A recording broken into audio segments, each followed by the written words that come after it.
सो आज से आपके एमएमसी के सीजीसी शुरू हो रहे हैं। एमएमसीज के सीजीसी शुरू हो रहे हैं। ये फेज 4 के अंदर आता है। फेज 4 में मैंने सेंट्रल जोन के बारे में डिस्क्राइब किया हुआ है। ओके, ये वो कॉन्सेप्ट्स हैं जो मार्केट के सेंट्रल एरिया में काम करते हैं, एक्टिव होते हैं, और ये इसमें से जो 90% जो कॉन्सेप्ट्स हैं वो काम करते हैं इमरजेंसी में। अब मैं आपको बताऊंगी इमरजेंसी क्या होती है। So we have CGC means central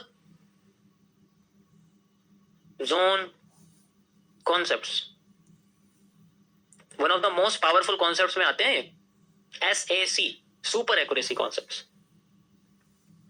अब इसमें मैं आज कुछ रिकैप करवाना चाहता हूं। पहले आपने क्या देखा था कि रिकैप करते हैं थोड़ा सा। इसके अंदर ही आते हैं वो सारे कैंडलस्टिक के जो कॉन्सेप्ट्स हैं, वो इसके अंदर डाले हुए हैं। मैंने निकाल के तुम्हें बताया था, क्योंकि मैं स्टार्टिंग में जब लाइव स्ट्रीम करता था तो सबसे सिंपल कॉन्सेप्ट ही सबसे पहले बताता था। धीरे धीरे करके मैंने जो है उसका लेवल बढ़ाया है ताकि सबको धीरे धीरे करके समझ आए। तो रिकैप में आज सबसे पहले मैं आपको बताना चाहूंगा one of the most powerful central zone concepts के बारे में, जिसका नाम है नी कैप।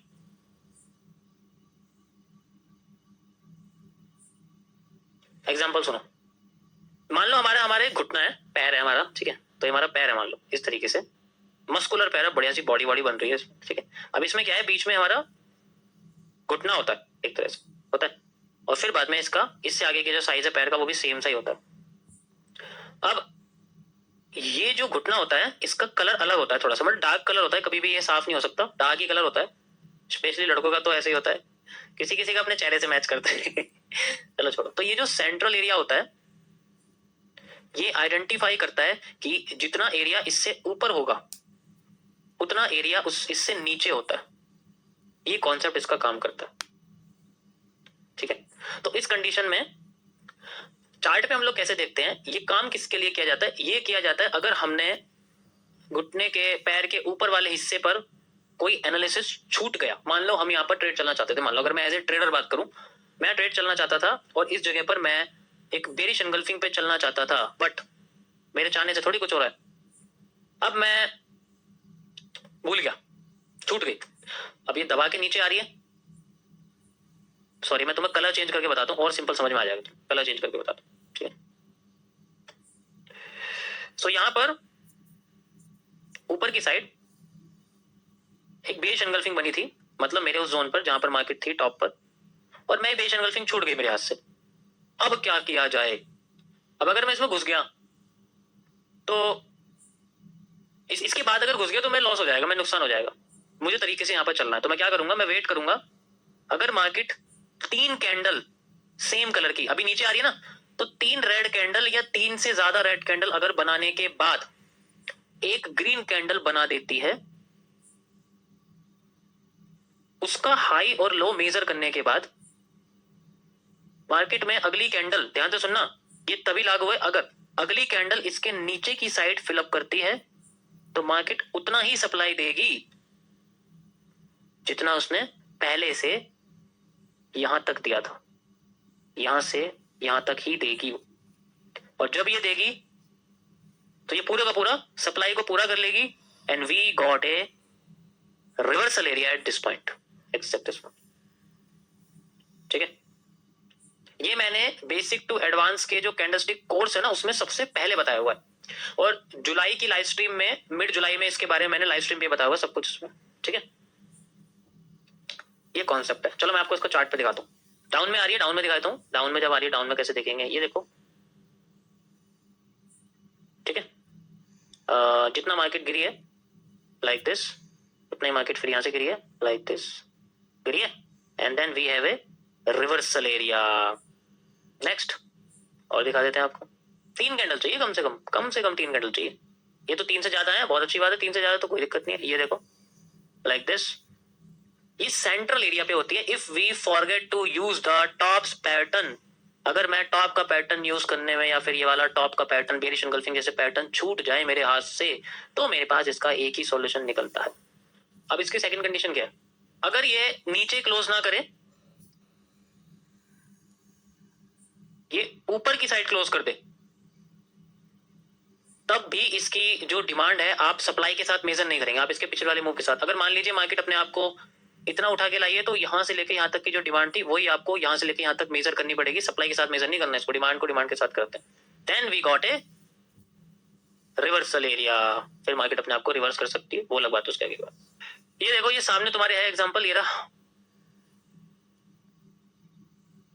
ठीक है, वी हैव दिस एंड साथ ही साथ हमारे सामने स्ट्रक्चर बने हुए, ओके।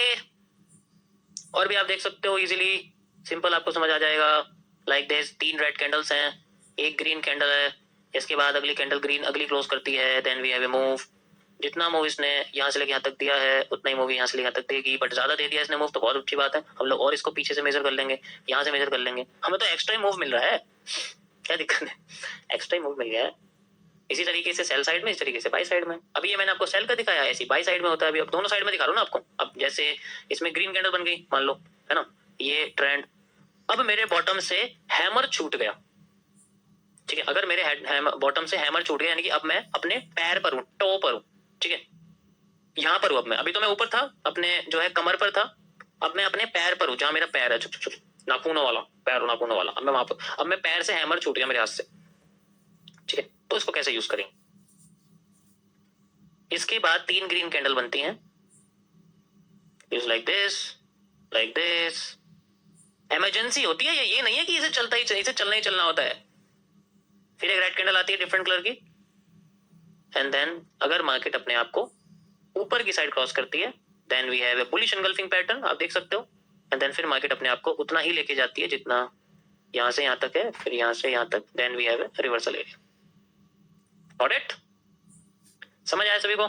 ये था पिछला, ये था basic, one of the basic. अब मैं आपको बताऊंगा एडवांस लेवल पे how we find the most important area. Central zone concepts में आता है ये सबसे पहला टॉपिक, एंड अब इसके बाद मैं आपको बताऊंगा थोड़ा कॉम्प्लेक्स सिचुएशन की हमें कैसे देखने को मिलेगा। अब यहाँ फेक आउट बहुत आते हैं, नी कैप का हो गया, नेक्स्ट आता है आपके सामने इसी के अंदर ही सेकंड नी कैप का अपग्रेडेड वर्जन, इसको हम लोग बोलते हैं फ्यूजन। इसको मैंने फ्यूजन के नाम से बोला हुआ है। अब फ्यूजन क्यों बोला ही बताता हूँ आपको मैं, फ्यूजन क्यों बोला हुआ है। अगर यहाँ पर जैसे मार्केट गिर तो रही है कमर से, मतलब रेजिस्टेंस से गिरती जा रही है, अब यहाँ पर एक ग्रीन कैंडल आ जाती है।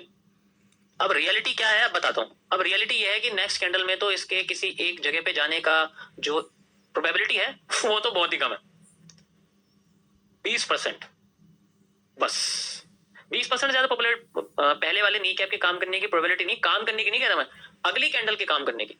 ज्यादातर कंडीशन में क्या करती है मार्केट, इसके अंडर में घूमना शुरू कर देती है। अब तुम समझ लो अगर इसने अंडर में घूमना शुरू कर दिया तो पहला मूव 78% केसेस में फेक आउट होगा, फिर रियल मूव आएगा।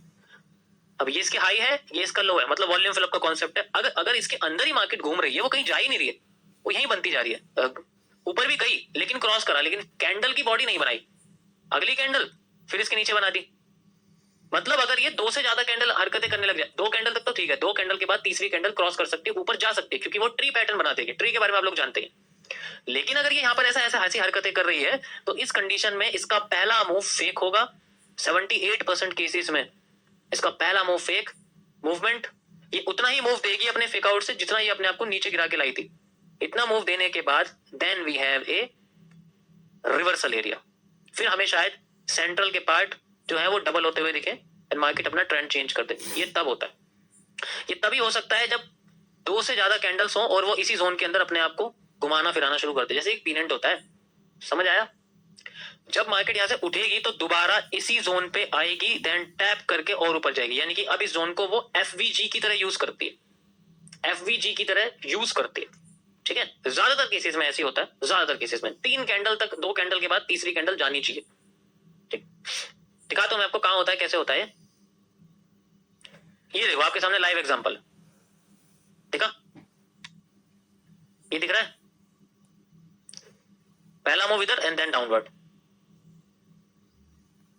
एक ट्रेंड में नी कैप को एक बार यूज कर, एक बार बताओ, अब मैंने नी कैप बोला इसका मतलब समझ रहे हो क्या है? इसका मतलब ये है कि पैर में सिर्फ एक ही घुटना है, तो मैं एक ही ट्रेंड में दो घुटने नहीं फाइंड आउट करने, एक ही घुटना है। एक बार अगर पैर से नीचे घुटने पे आ गए तो एक ही घुटना यूज करते हैं, एक ही नी कैप यूज करते हैं, हर बार नी कैप नहीं यूज करते कि आ रही है यूज कर ली, आ रही है यूज कर ली, आ रही है, ऐसा नहीं होता कुछ भी। इसीलिए मैंने तुम्हें वो बताया था।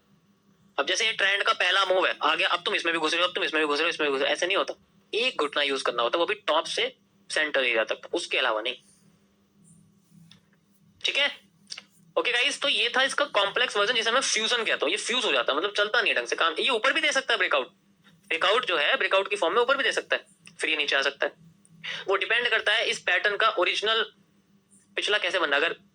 अगर ये अभी मैंने जो आपको दिखाया फेकआउट नीचे है, तो ये मार्केट शायद नीचे से आ रही है, इसलिए नीचे फेकआउट देकर ऊपर जाने की कोशिश कर रही है। अगर ये ऊपर से आता तो नीचे फेकआउट देती, ऊपर फेकआउट देती, फिर नीचे आ जाती। ठीक है, सो ये था गाइस फ्यूजन के बारे में। नेक्स्ट मैं आपको बताने वाला हूं अब थोड़ा सा अलग एरिया। कैसे? नेक्स्ट पार्ट है आपके फ्यूजन के बाद, ये सबसे खतरनाक है,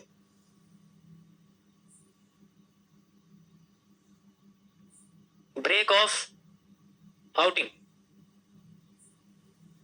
इसको मैं बोलता हूं BOO। ये हमारा है, इसको क्या बोलते हैं? Break of outing.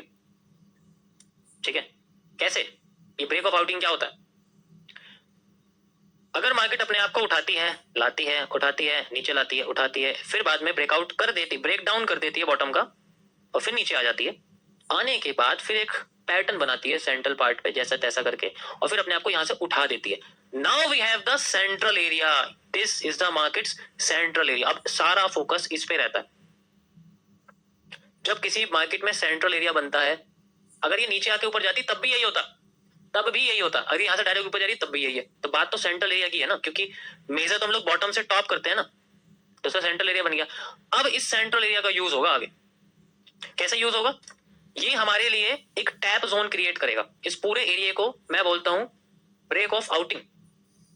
मतलब ज्यादातर कंडीशन में मार्केट क्या करती है, जब यहां से जाती है तो इसको ब्रेक करने के बाद रिवर्स करती है। ये मूव पकड़ा जाता है इसके तरीके से। ये बिल्कुल नीचे भी नहीं आता, लेकिन इसको ब्रेक जरूर करती है। ब्रेक नहीं करेगी, रिजेक्ट करेगी, तो फेयर वैल्यू गैप यूज हो जाएगा, FVG की तरह यूज हो जाएगा। चलो मैं तुम्हें से चार्ट पे दिखाता हूं इसका क्या कॉन्सेप्ट होता है। ये रहा आपके सामने, ये देखो, ये पूरा का पूरा स्ट्रक्चर आपके सामने एक आउटिंग की तरह काम कर रहा है। ये भी है, इसके बाद ये भी है, एंड नाउ देखो भी मार्केट यहीं पर है, क्रॉस कर रही है अपने आप को, धीरे धीरे करके बैंड भी कर रही है। सेंट्रल एरिया आइडेंटिफाई करना है, बस कहने का मतलब ये है कि बॉटम टॉप नहीं देखना होता, सेंट्रल एरिया देखना, नी कैप के जैसा होना चाहिए। ये नी कैप के जैसा एरिया, ये फ्यूजन है, एक फ्यूजन है या नहीं है ये बताओ मुझे। क्या ये हिस्सा फ्यूजन नहीं है? है फ्यूजन नहीं है? है। फेकआउट दे रहा है, देख लो, पहला मूव फेकआउट देके फिर उठ रहा है, तो फ्यूजन है, सेंट्रल एरिया है। हमें नी कैप को आइडेंटिफाई करना है। एक तरह से नी कैप ही होगा जो आपके सामने स्ट्रक्चर होगा, फिर एक साइड जाएगा या फेकआउट देके जाएगा, वो नी कैप की तरह ही होगा। इवन नी कैप, तुम्हें नी कैप का कॉन्सेप्ट है, वो मार्केट का सेंट्रल एरिया बन जाता है। तो वहां मार्केट हरकतें FVG जैसी भी कर देती है, और कभी कभी पूरा क्रॉस करके रिवर्स करती है। ज्यादातर केसेस में पूरा क्रॉस करके रिवर्स करती है। ठीक है, थोड़ा सा कॉम्प्लेक्स है मैं समझ रहा हूं, इसलिए पहले नी कैप समझो, उसके बाद इसको याद समझना। डिपेंड करता है उसने पिछली डिमांड कितनी दी, फिर वो आगे उतनी डिमांड देती है। ओके गाइस, तो ये था आपका आज का सेंट्रल जोन का कुछ टॉपिक्स। कल मैं थोड़ा एडवांस बताऊंगा।